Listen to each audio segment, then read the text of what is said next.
Hey guys, welcome back to my channel. So আজকে আমি AI bubble এবং ঢাকার সফটওয়্যার ইন্ডাস্ট্রিতে কি চলছে কারেন্টলি ওগুলো নিয়ে একটু আপডেট দিতে চাচ্ছি। সো আসার পর থেকেই প্রচুর লে অফ হচ্ছে, বিশেষ করে ইউএসের মার্কেটে টপ টেক কোম্পানিগুলো অনেক অনেক লে অফ করতেছে। এটা ঠিক কোভিডের পর থেকে চলতেছে। সো এটার পিছনে অনেক রিজন আছে, বাট মেইন সামারি হচ্ছে অনেক অনেক লে অফ হচ্ছে এবং অনেক বড় ট্রান্সফরমেশনের মধ্যে দিয়ে যাচ্ছে আসলে ইন্ডাস্ট্রিটা।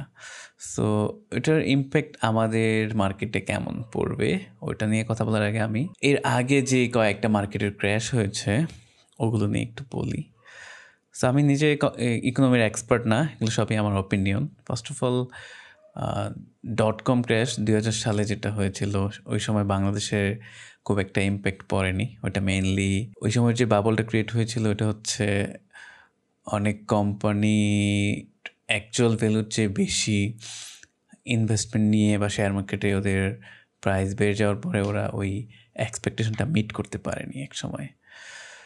সো 2008 সালেও প্রিটি মাচ সেম সিচুয়েশন। অনেক কোম্পানি অনেক বেশি ইনভেস্টমেন্ট নিয়ে আসলে ওটা মিট করতে পারেনি। এখন 2025-26 এসে আমরা যেটা দেখতেছি যে এআই আসলে অনেক বেশি প্রমিস করতেছে। একই সাথে আগের যে প্রমিসগুলো ছিল, যেমন সেলফ ড্রাইভিং কার থেকে শুরু করে মেটাভার্স, আদার্স অ্যান্ড সব কিছু মিলিয়ে টেক কোম্পানিতে প্রত্যেকবারই যখন অনেক বেশি প্রমিস করা হয়, অনেক বেশি হাইপ ক্রিয়েট করা হয়, কিন্তু রিয়েলিটিতে আসলে আমরা ওইরকম জিনিসটা না পাই, তখন গিয়ে একটা সময় মার্কেটটা ক্র্যাশ করে। যেটা 2000 সালে এবং 2008-এ আমরা একটু নেটে যদি আপনি ঘাটাঘাটি করেন আপনিও দেখবেন। আমি অলরেডি এটা নিয়ে অনেক ভিডিও দেখেছি এবং আমার ইউটিউব ফিডসে ডেইলি আমি অনেক লে অফের ভিডিও দেখি। প্রত্যেক দিনই আসতেছে যে ও লে অফ হয়েছে, অমুক কোম্পানি এতজনকে লে অফ করছে। সো 2008 এবং 2000 সালে মার্কেট ক্র্যাশ বাংলাদেশের উপর ইম্প্যাক্ট না ফেললেও বর্তমানে বাংলাদেশের অনেক কোম্পানি, বিশেষ করে সফটওয়্যার কোম্পানি, ইউএস বেসড ক্লায়েন্টের উপরে অনেকটা ডিপেন্ডেন্ট। সো ওদিকে যদি মার্কেটের ক্র্যাশ হয় বা এআই বাবলটা যদি ব্রাস্ট হয়, তো আমাদের মার্কেটে আসলে ইম্প্যাক্ট অবশ্যই পড়বে মোরলেস। বাট একটা পজিটিভ সাইডও আছে।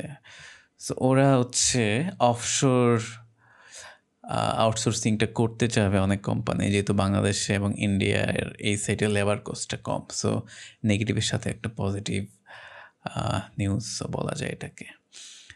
বাট সবচেয়ে বড় যেই ইম্প্যাক্টটা হচ্ছে, যেটা হচ্ছে সব জায়গায় আসলে ইম্প্যাক্ট ফেলবে, সেটা হচ্ছে এআই অনেক অনেক প্রমিস করতেছে, কিন্তু রিসেন্টলি এমআইটির একটা স্টাডিতে দেখা গেছে যে 90%-এর উপরের এআই কোম্পানি কেউই আসলে রেভিনিউয়ের মধ্যে নেই এখন পর্যন্ত, হাতে গোনা কয়েকটা ছাড়া, যেমন ক্লড, ওপেন এআই, এগুলো ছাড়া অন্য যত এআই কোম্পানি আছে ওরা অনেক বেশি প্রমিস করতেছে, অনেক বেশি ইনভেস্টমেন্ট নিচ্ছে, কিন্তু এক্সপেকটেশনটা মিট করতেছে না। সো এরকম হলে আসলে একটা সময় গিয়ে মার্কেটটা ক্র্যাশ করে। আপনারা যদি হিস্ট্রি ঘাটাঘাটি করেন তাহলে এটা দেখবেন।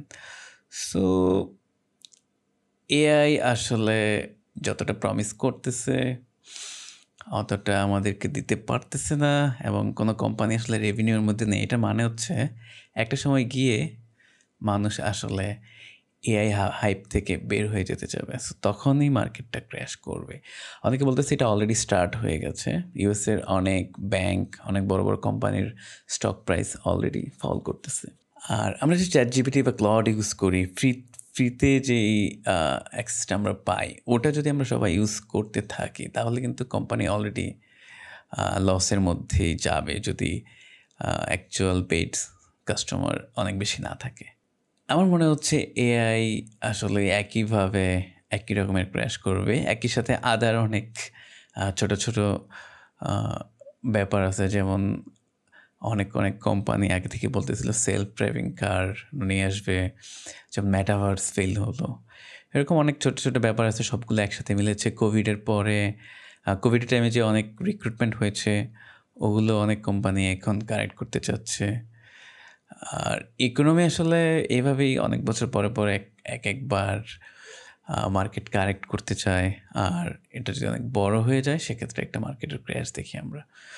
সো যদি এর কারণে একটা বড় ধরনের মার্কেট ক্র্যাশ হয় ইউএসএতে, তো সেক্ষেত্রে বাংলাদেশে কিন্তু এটার একটা ইম্প্যাক্ট পড়বে। ইমিডিয়েট ইম্প্যাক্টটা হবে অনেক সফটওয়্যার কোম্পানি হয়তো ক্লায়েন্ট হারাবে অথবা ওদের রেভিনিউ কমে যাবে। সেক্ষেত্রে বাংলাদেশে কিন্তু রিক্রুটমেন্টটাও কমে যাবে। অন্যান্য সেক্টরেও যেসব সেক্টর আসলে বাইরের ক্লায়েন্টের উপর ডিপেন্ডেন্ট, সবার উপর একটা ইম্প্যাক্ট পড়বে। সব কোম্পানির রেভিনিউ কমে যাবে। সেক্ষেত্রে ওরা হয়তো লে অফও করতে পারে, হায়ারিংও কমিয়ে দিতে পারে। আর এটা এটা হচ্ছে ইমিডিয়েট ইফেক্ট। লং টার্মে গিয়ে আস্তে আস্তে আবার হয়তো বাংলাদেশের জন্য এটা পজিটিভ কিছু হতে পারে, কারণ বাংলাদেশের দিকে অলরেডি ওরা অনেক কম খরচে অনেক কিছু ডেলিভারি নিতে পারে, যেমন গার্মেন্টস সেক্টরে, একই সাথে টেক সেক্টরেও লেবার কস্টটা অনেক কম। সো ওরা যদি অফশোর টিম দিয়ে কাজ করিয়ে নিতে চায় সেক্ষেত্রে হয়তো বাংলাদেশে নতুন নতুন আমরা বাইরের কোম্পানির ব্রাঞ্চ দেখতে পারি। হাইপোথেটিক্যালি বলতেছি, খুবই অপটিমিস্টিক হয়ে, বাট ওটা একটা পজিটিভ দিক হতে পারে। কিন্তু ওভারঅল যেদিকে যাচ্ছে ইন্ডাস্ট্রি, বাইরের ইন্ডাস্ট্রি, সব কিছু দেখে আমার মনে হচ্ছে যে ভালো কিছু হবে না বাংলাদেশের জব ইন্ডাস্ট্রিতে, বিশেষ করে টেক সেক্টরে।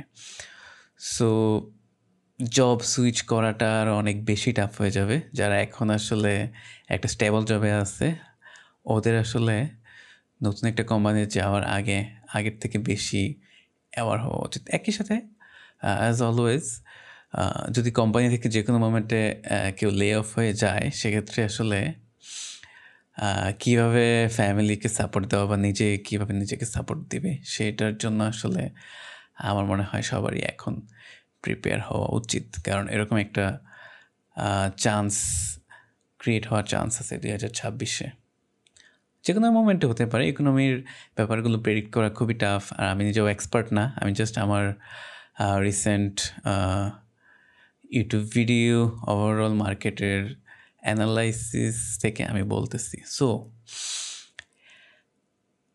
সবচেয়ে সেফেস্ট ওয়ে হচ্ছে পুরোপুরি কোম্পানির উপর ডিপেন্ডেন্ট না হয়ে যদি নিজে আসলে কিছু করা যায়, কিন্তু এটা সবার জন্য পসিবল হবে না। নিজে একটা পোর্টফোলিও দাঁড় করানোটা আসলে অনেক চ্যালেঞ্জিং, আর এটা সবার জন্য না।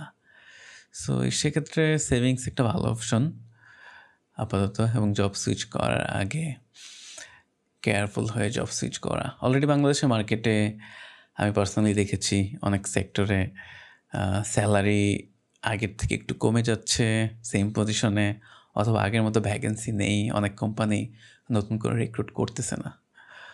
ওকে, সো এটাই আমার আজকের মার্কেট আপডেট। আপনাদের যদি এই ব্যাপারে কোনো ইনপুট থাকে কমেন্টে অবশ্যই জানাবেন। আমি অন্যান্য যারা ইন্ডাস্ট্রিতে কাজ করছে অন্যান্য মানুষেরও অপিনিয়ন জানতে চাই। সো প্লিজ আপনার যদি কোনো কমেন্ট থাকে বা যে কোনো কিছু কমেন্ট সেকশন শেয়ার করতে পারেন। Have a good day. Thanks for watching.